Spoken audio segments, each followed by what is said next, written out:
teman-teman, pada video kali ini kami akan menjelaskan desentralisasi fiskal dalam kurung distribusi kekuasaan fiskal antara pemerintah pusat dan daerah. Sebelum itu, perkenalkan kami dari kelompok 11 yang beranggotakan saya, Marandri Wijaya Putri, saya Liza Wulandari, saya Libia Sofana Cesar Putri Ananda. Desentralisasi fiskal dalam kurung distribusi kekuasaan fiskal antara pemerintah pusat dan daerah. Jadi, apa itu desentralisasi fiskal? Desentralisasi fiskal adalah suatu proses pembagian wewenang dan tanggung jawab pengelolaan keuangan negara antara pemerintah pusat dan pemerintah daerah. Sederhananya, kekuasaan untuk memungut pajak, mengatur belanja, dan pengelolaan keuangan tidak lagi terpusat di pemerintahan pusat, tetapi dibagi dengan pemerintahan daerah. Analoginya, bayangkan sebuah perusahaan besar dengan banyak cabang. Kantor pusat atau pemerintahan pusat memiliki kebijakan umum perusahaan, tetapi setiap cabang atau pemerintahan daerah memiliki otonomi dalam mengelola operasional sehari-hari sesuai dengan kondisi dan kebutuhan masing-masing cabang. Mengapa desentralisasi fiskal dilakukan? Yang pertama, efisiensi. Pemerintah daerah lebih dekat dengan masyarakat sehingga dapat lebih cepat dan tepat dalam merespon kebutuhan masyarakat. Yang kedua, demokrasi. Memberikan kesempatan bagi masyarakat untuk lebih berpartisipasi dalam pengambilan keputusan terkait pembangunan daerah. Yang ketiga, inovasi. Pemerintah daerah dapat lebih leluasa dalam mencoba berbagai kebijakan baru untuk meningkatkan kesejahteraan masyarakat. Bagaimana desentralisasi fiskal dilakukan? Yang pertama ada pembagian kewenangan, di mana pemerintah pusat dan daerah memiliki kewenangan masing-masing dalam bidang perpajakan, belanja, dan pengelola keuangan. Yang kedua ada transfer dana, di mana pemerintah pusat memberikan dana kepada pemerintah daerah dalam bentuk dana bagi hasil, dana equalization, dan dana khusus.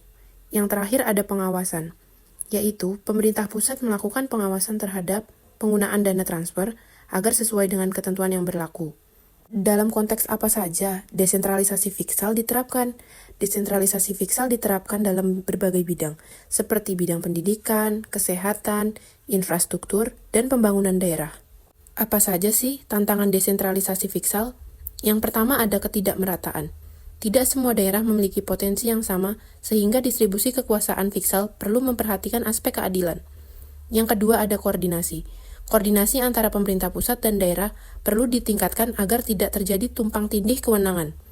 Yang ketiga ada kapasitas. Pemerintah daerah perlu memiliki kapasitas yang memadai untuk mengelola keuangan secara efektif dan efisien. Yang keempat ada korupsi. Potensi korupsi di tingkat daerah perlu diantisipasi dengan mekanisme pengawasan yang ketat. Kritik terhadap desentralisasi fiskal, yang pertama ada inefisiensi, yaitu beberapa daerah belum memiliki kapasitas yang cukup untuk mengelola keuangan sehingga terjadi pemborosan anggaran. Yang kedua ada diskriminasi. Terdapat kecenderungan diskriminasi dalam alokasi dana transfer dari pemerintah pusat. Yang ketiga ada persaingan tidak sehat. Persaingan tidak sehat antar daerah dapat terjadi dalam menarik investasi. Implikasi bagi karir Anda, sebagai calon ASN, analisis kebijakan publik, pemahaman Anda tentang desentralisasi fiskal sangat penting. Anda akan berhadapan dengan berbagai kebijakan yang terkait dengan pengelolaan keuangan daerah. Dengan memahami konsep desentralisasi fiskal, teman-teman dapat pertama, menganalisis kebijakan, yaitu menganalisis dampak kebijakan desentralisasi fiskal terhadap pembangunan daerah. Kedua, merancang kebijakan, yaitu merancang kebijakan yang efektif untuk meningkatkan kesejahteraan masyarakat di daerah. Ketiga, mengevaluasi program, yaitu mengevaluasi keberhasilan program-program yang didanai oleh pemerintah daerah.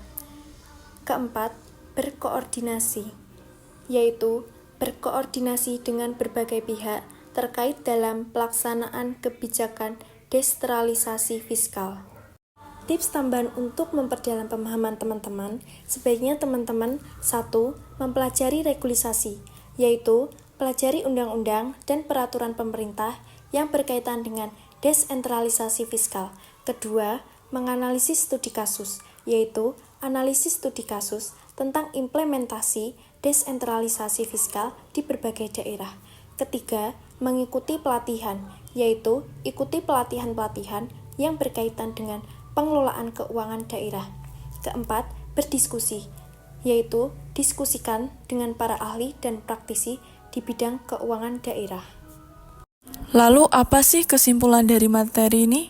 Kesimpulannya adalah desentralisasi fiskal merupakan konsep yang kompleks dan berbagai tantangan dan peluang. Dengan memahami konsep ini secara mendalam, Anda akan lebih siap untuk berkontribusi dalam pembangunan daerah.